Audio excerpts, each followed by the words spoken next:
Today on Blue 58, the Packers have the week off, and once again, they are getting healthier. So what's the plan for Zadarius Smith? I think week one gives us a good glimpse. Blue 58! Hello and welcome to another episode of Blue 58, the one and only podcast of thepowersweep.com. I'm your host, John Meerdink. Very happy to be with you here for another episode. There is a lot that I want to cover in this episode, so we are going to be moving quickly through a lot of different topics. The first one, and honestly probably the most important one, is your ongoing chance to win tickets to the divisional round game at Lambeau Field coming up a week from, well, I guess this weekend. We don't know for sure when it's going to be. It'll depend on who the Packers are playing.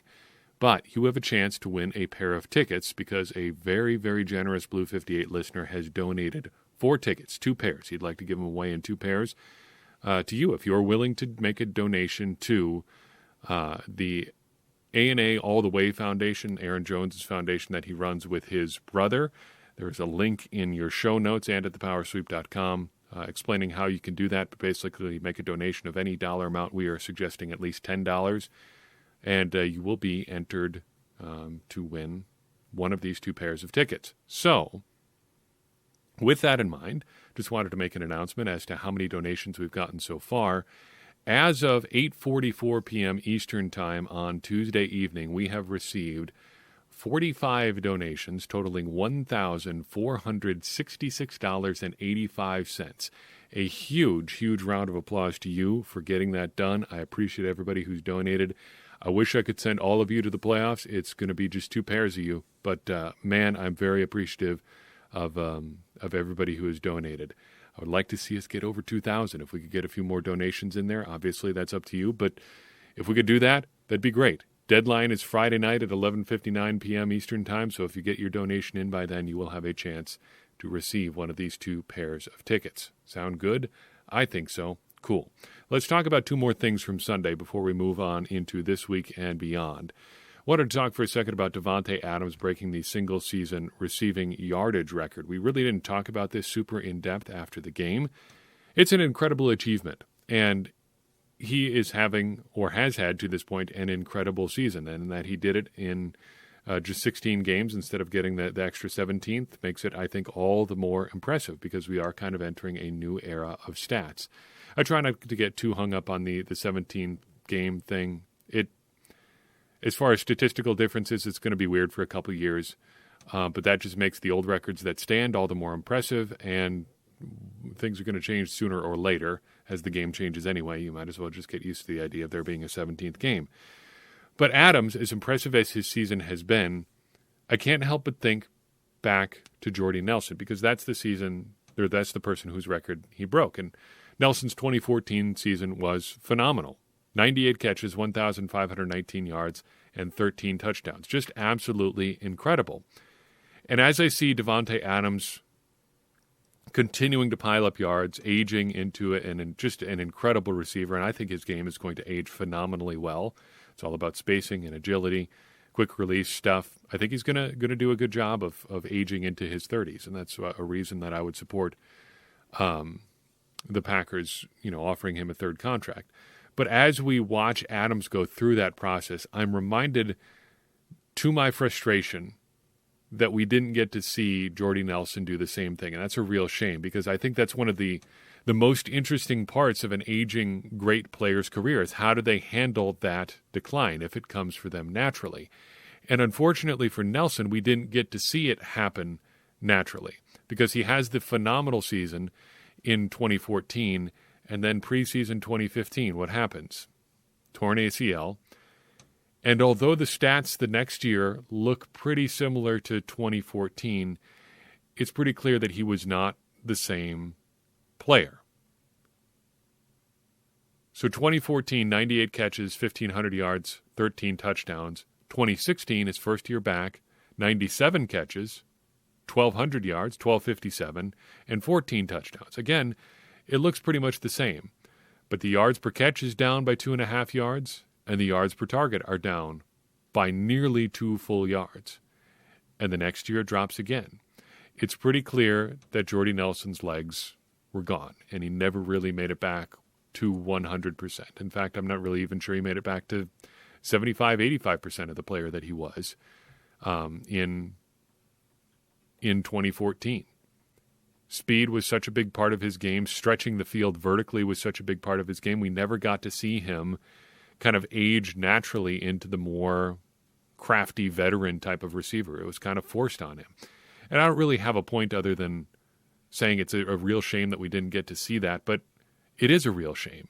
And it's something that I think we're always going to wonder about. What could things have looked like for the Packers in 2015, 2016, 2017 if Jordy Nelson is there and at 100%? Because if you remember, as he is declining in 2016, Davante Adams is really taking off. That's when he really first started to hit his stride for the Packers, was in 2016, having to take over as that number one receiver. But Randall Cobb was also there. That trio of receivers could have been something really special. You have Davante Adams, working underneath, Jordy Nelson going deep, and Randall Cobb working the slot. But unfortunately, we never really got to see them all kind of operating at peak capacity. 2015 could have been a real incredible year if they all got to play a little bit more natural roles, but unfortunately it just didn't work out that way at all. The other thing I wanted to mention, just in passing, and I can't believe I forgot to say this after the game on Sunday, Lions and throwbacks on Sunday. I am as much a throwback apologist as anybody. I will watch just about anything. The biggest sin of the Lions throwbacks is that they are just incredibly boring. Blue jersey, silver number, silver helmets, plain silver pants. Just not a lot to them. But I wish the Packers had taken this as an opportunity to wear their throwbacks. And I wish, and I talked about this a little bit on Twitter today, I wish that the Packers had a road version of their throwbacks as well. There's a pretty cool rendition of that out there. A designer whose name slips my mind right now put together kind of a mock-up of the 1953 Packers road design. It's basically those green pants that they wore for the Washington game with a white jersey, and just take all the yellow off the current Packers jersey. It would be a marked change, sure, from what we're used to, but I think it's an interesting look just as a one-off, and it would have been fun to see it out there for the Lions game. Moving into this week, the Packers have some roster move and some coaching staff move, potentially some coaches moving out of Green Bay. Gasp. But first, coming off the COVID list, Billy Turner. No word yet on where he's at knee-wise, but he is at least off the COVID-19 reserve list, and that means he is at least an option in the near future heading into the divisional round. Now, Matt LaFleur said this week that he thinks Lucas Patrick is going to end up being one of their 5 best linemen. I think that points to Billy Turner staying at right tackle instead of bumping inside to right guard. They know the offensive line better than I do, obviously, but I wonder if that is a bit of a missed opportunity, putting Turner at guard and Kelly at right tackle. And I say that fully acknowledging that I said prior to the season, one of the things that I wanted for Turner and have wanted for him was just the ability to stay at right tackle and just kind of settle in there for the second year in a row. This, of course, is an opportunity to do that and just continue to roll with a guy who was really good up until the time he was injured. If that's what they go with, I think that's perfectly fine.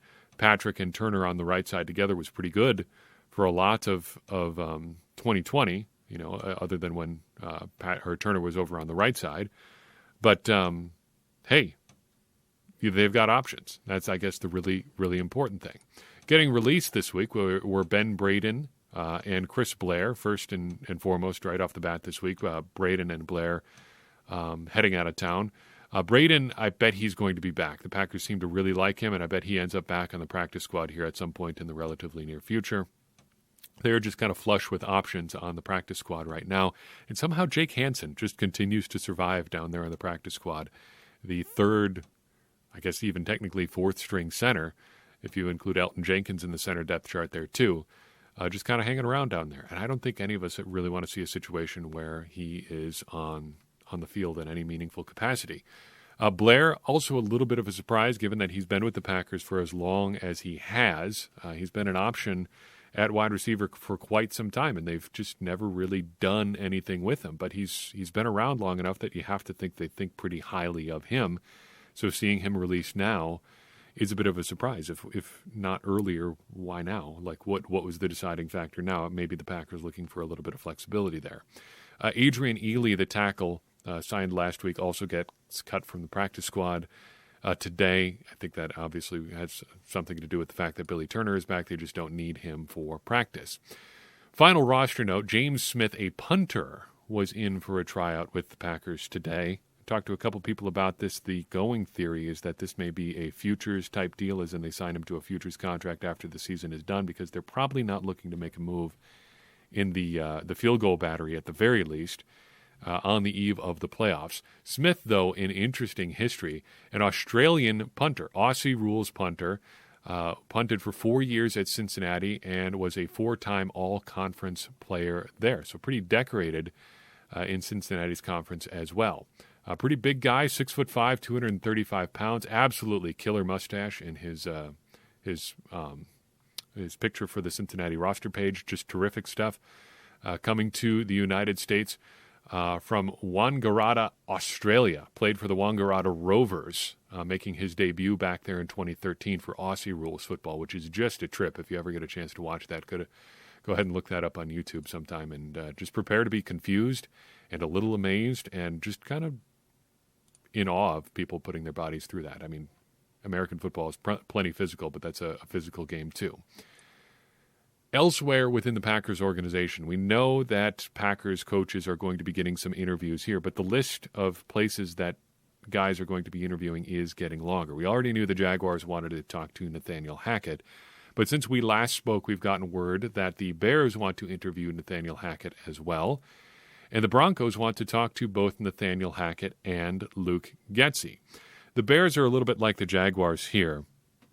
I would, if I was a friend of Hackett's, kind of maybe steer him away from that a little bit, just saying, hey, organization-wise, I'm not sure this is where you want to end up. But the Broncos are intriguing, if only because they're going to be going through some turnover of their own, but I think potentially some positive turnover. One of the last legal hurdles, and really doesn't bear discussing exactly what it was, but one of the last legal hurdles in a protracted battle over who is going to own that team going forward was cleared today, so they could be sold as soon as this summer, which might result in some internal turmoil. Could not, but long term, that means that you have an opportunity to get in on the ground floor with a new ownership group, make a great first impression, maybe potentially have a longer run there. You are walking into a potentially fraud opportunity too if hiring gets done before there's a new owner in place. Say the new owner wants to bring in a new GM, the new GM wants to bring in their own guy, you might just end up out of luck. But the Broncos thing, I think, is intriguing, or at least interesting, and something Packers fans should be watching, because the Broncos don't just want to talk to Nathaniel Hackett, they want to talk to Packers quarterback coach Luke Getsy as well. I read this as the Broncos doing some pre-work on a potential Nathaniel Hackett staff. Hackett obviously is going to need additional coaches with him, and it's easy to envision a situation where it's Nathaniel Hackett, the head coach, and Luke Getsy, a quarterback coach who's worked his way up in Green Bay and other places, ends up as, say, the offensive coordinator. I think it's easy to see why someone could end up thinking that. In Green Bay, that probably means that, well, if these moves happen, if Hackett gets the head coaching job in Denver and Getsy gets the offensive coordinator job, I think that would pretty much seal Adam Stenavich moving to offensive coordinator. And I wonder what happens with a guy like Luke Butkus after that, because then there would be two opportunities available. Luke Butkus, the assistant offensive line coach, would probably have his pick between being offensive line coach in Green Bay or moving to Denver and doing the same job there. We could be overrating this a little bit. It's not a sure thing that guys take people from their previous stops, but why wouldn't you be interested in somebody like Butkus, who has had a hand in helping the Packers maintain some impressive offensive line performance continuity amid a lot of offensive line turnover? That's something I think Packers fans should be keeping a close eye on. If you're Matt LaFleur and these guys all get opportunities and they want to go, say it's Hackett, Getsy, and Butkus that all want to go to Denver together, I say if you're LaFleur, just let them. Sure. Yeah, if that's what you want to do, I'm not going to force you to stay here. And, in some of those situations, you can't, because for Getsy, it's a promotion. For Hackett, it's a promotion. For Butkus, it would be a promotion too. But wouldn't even try to fight them on it. Wouldn't try to force them to stay around. If they want to go. And then we get to really see what kind of a coach that Matt LaFleur is, because you can make a great coaching staff once, but can you do it again is an entirely different question. Stenavich staying around would be a big get. But those are other important positions too, and you wonder what LaFleur would do to fill those. Interesting times in Green Bay, and we haven't even touched on the potential angle of Aaron Rodgers following Hackett to Denver and potentially, even maybe probably bringing Devontae Adams with him. But let's not go there if we don't have to. All right, Zadarius Smith, off of injured reserve, practicing on Wednesday, supposedly, maybe. Matt LaFleur spoke with the media today and gave some insight, actually I would say a surprising amount of insight, on his plans for Zadarius Smith. Yeah, we'll see how he comes in on Wednesday, and if we can get him back out on the practice field, then we'll let him go. But I think, I want to kind of temper the expectations. Here's a guy that hasn't practiced since week, really, before the New Orleans game. So we'll get him back out there and see how he looks, see what type of shape he's in, and, if he progresses and, checks all the boxes, then he'll be back out on the field. Temper expectations, sure, but I think it's safe to say the Packers wouldn't be bringing him off injured reserve if they didn't think there was a realistic chance he could play pretty soon in the playoffs. You're not going to bring him off of injured reserve, take up a roster spot, and hope that he's able to play in the Super Bowl. It just seems counterintuitive to me, especially given how much time there is between now and the Super Bowl. You would have to be able to commit to him before then anyway. My assumption is he's going to play, but in a pretty small role. That's easy to say, so we got to define that down a little bit more. What is a small role? I would think something like 15 to 20 plays. In a vacuum, that doesn't mean like much, so ballparking it, 20 plays would have been just over 1 in 3 plays against the Lions on Sunday. And that seems about right if you're looking at Zadarius as a situational pass rusher out there. So what does he do as a situational pass rusher? Because that term in and of itself is pretty vague. I think the Packers are primarily looking for interior pass rush along with Kenny Clark. So picture an offensive line left to right. If you're looking at it as a quarterback would look at it, I think what you're going to end up lining up with is something like this. If the Packers are in nickel, so 5 defensive backs, you have Rashawn Gary standing up outside the left tackle. You have Dean Lowry over the left guard, Kenny Clark on or near the center, so on the nose. Zadarius Smith standing up or with his hand down on the outside shoulder of the right guard. That is the classic 3 technique. And then you have Preston Smith over right tackle. I think that gives you way more pass rush juice than any non-Kenny Clark or Dean Lowry defensive lineman is going to give you currently. And it also gives you some additional flexibility because, as we said, this was just in nickel. If you want to put a 6th defensive back in there, just drop Dean Lowry out and bring on whoever it is that is your dime defensive back at that point. We saw this look actually back in week 1. The Packers came out with a 4 pass rusher front, Preston Smith over left tackle, Kenny Clark over left guard, Zadarius Smith over right guard, and Rashawn Gary over right tackle. On that play, what happened? Zadarius Smith comes steamrolling into the backfield, hits Jameis Winston as he throws it. Ball gets tipped in the end zone, and Darnell Savage picks it off and runs it back 25 yards or so. And unfortunately, there was an egregiously bad roughing the passer call. But in principle, that is how things should work. Zadarius should be eating interior offensive linemen alive. And if he can do that, it helps the Packers immeasurably up front, especially given the emergence of Rashawn Gary on the outside. Plus, so you really want to get crazy, stand Zadarius Smith up over center, keep Dean Lowry and Kenny Clark out there, and then see what happens. That's our nickel package again, but now we're really cooking with gas. We got a 5, essentially, lineman front between Preston and Rashawn Gary on the outside. Dean Lowry, Kenny Clark over the guards. Zadarius Smith up front. That's a guy mugging the A-gap in 2 A-gaps at once, essentially. That I can get behind. That's a lot of fun. All right, now that the regular season is over, I wanted to take a second and talk about some of our advanced stats. So we track several, I always call them semi-advanced stats for the power sweep. And a few of the ones that I'd like to touch on today involve both offense and defense. One of my favorites that we track is explosive plays. The Packers were among the foremost thinkers in this area in the NFL in the early 21st century. They define internally, at least they did for a long time, an explosive play as a run of 12 or more yards or a pass of 16 or more yards. We track those each and every week. And in 2021, the regular season, the Packers recorded 112 explosive plays. That is an interesting number because it's slightly more than 2020, albeit in one more game. But it's actually, historically, still fairly low for the Packers. The Packers were low in 2019, Matt LaFleur's first year. They had 107. But in every other year the Packers have had Aaron Rodgers for the full season, they've had more than they had in 2021. Mike McCarthy's last year, they had 116, 2018. 2016, they had 118 as well. 2015, 118. And 2014, the last year I have records for, and we're going to be doing more work on this in the offseason, by the way. I have play data that I need to clean up dating back all the way to 2008. But in 2014, they had 133 explosive plays.